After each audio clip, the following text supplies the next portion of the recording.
désintoxication. Mais à cette époque, Dana n'est pas encore prête à se remettre en question. Son médecin lui prescrit un anxiolytique pour l'aider à gérer le manque d'alcool et la dépression. I knew it wasn't going to work because the moment I walked in there, I had control of everything and I made him think whatever it was I wanted him to think and he bought it. You know, so right there, you know it's not going to work. Le traitement a l'effet inverse et Dana devient accro aux médicaments. She soon became addicted to the prescription medication in the same way she had been alcohol. And although she had abstained from alcohol, now we just substituted one form of dependency for another. Ray Slaughter constate sa dépendance. Well, he gave her a couple, 3 scripts, and of course the withdrawals went right away. She was happy as could be. But the scripts run out and he cut her off. If you're taken off like that, you will go through withdrawals. You will. So he decided to take me off, boom, just like that, and I was like, hell, I need my drugs. You know, I need something. I need a drink, I need something. Le médecin refuse de renouveler l'ordonnance qu'il avait faite à Dana. Furieuse, elle décide de ne plus se rendre aux consultations. Mais elle a un problème. Elle a besoin de ces comprimés. My ex-mother-in-law at the time, her husband was a doctor. I went there for Christmas and I took a piece of paper out of his pad and I wrote it out. She found a prescription pad, came back to Las Vegas and wrote herself a prescription for 100 Valiums with 10 refills, which no doctor would ever do anyway, and found some pharmacist who filled that prescription. Dana retourne à la pharmacie 4 fois pour faire renouveler son ordonnance. Mais une fois encore, son plan est mal ficelé. Son ex-beau-père prévient la police que des ordonnances falsifiées portant son nom ont été remises à une pharmacie. Le 10 janvier 1992, l'agent de probation de Dana est à son tour averti par la police qu'elle est soupçonnée d'avoir falsifié des ordonnances.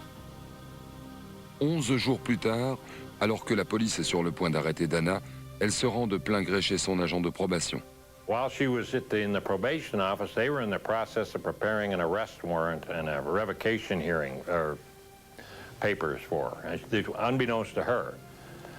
Well, she sat there for an hour or two, and whether or not Dana instinctively thought that there was something wrong or this was taking too long or whatever, she confessed. I went and turned myself in on that one because I didn't want to be messed up the first of my life. Like that. Dana fait des aveux complets. Elle est arrêtée et accusée de 4 chefs d'accusation pour vol et de 4 chefs d'accusation pour tentative d'acquisition de substances soumises à une réglementation. Elle risque 86 ans de prison. I truly did not think I was going to come home for a while. I really didn't. Cette fois, Stewart Bell est inquiet. Prior to the hearing, my expectancy was that she would likely be revoked and sent to prison. Le 14 mars 1992, elle plaide coupable devant le tribunal du comté de Clark. Elle est condamnée à 5 ans de mise à l'épreuve et doit payer une amende de $2000. De plus, elle doit suivre un programme de désintoxication.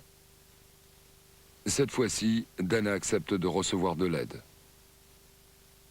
I went right into a program, you know, and I worked that thing hard. I did outpay.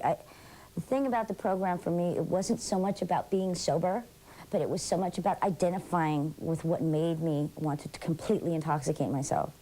I wanted to learn about myself. I wanted to learn where my pain was, where all this came from. I wanted to know who I was. Mais Dana attend toujours que sa condamnation pour falsification d'ordonnance soit prononcée. En août 1994, le juge Stephen O'Faker offre une seconde chance à Dana. He's made statements like, well, I may be wrong about this, but I'm going to give her, this lady, an opportunity and to prove herself, give her another chance, which I rarely ever do, which is true, he rarely ever did that. En novembre 1994, alors qu'elle est toujours en période de mise à l'épreuve, Dana demande au tribunal qu'une remise de peine lui soit accordée. L'avocat de Dana affirme qu'elle a remis de l'ordre dans sa vie et qu'elle essaie de relancer sa carrière d'actrice. Or, sa mise à l'épreuve la condamne à rester dans l'État du Nevada et l'oblige à refuser de nombreuses propositions. Le juge est convaincu. La mise à l'épreuve de Dana prend fin le 3 janvier 1995, soit 2 ans avant la date prévue.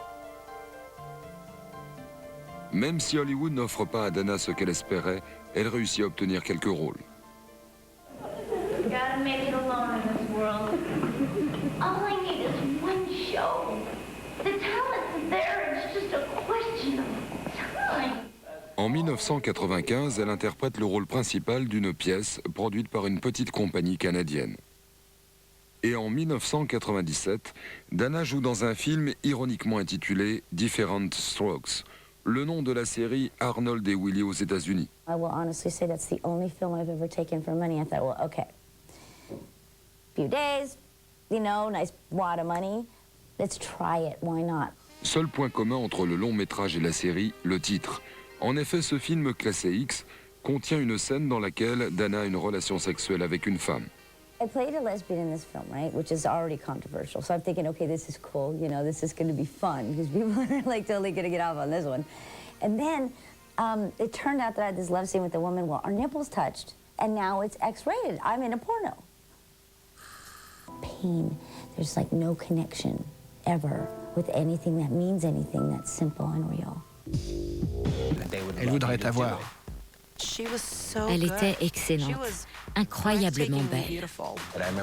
Je me rappelle être passé aux répétitions le soir de son grand numéro. Et je ne l'ai jamais vue aussi nerveuse que quand elle dansait avec les Pussycat Dolls. Jamais. Elle portait ce petit costume qu'elle s'est approprié. Elle est montée sur scène, elle a joué le jeu, c'était parfait. Un mois plus tard,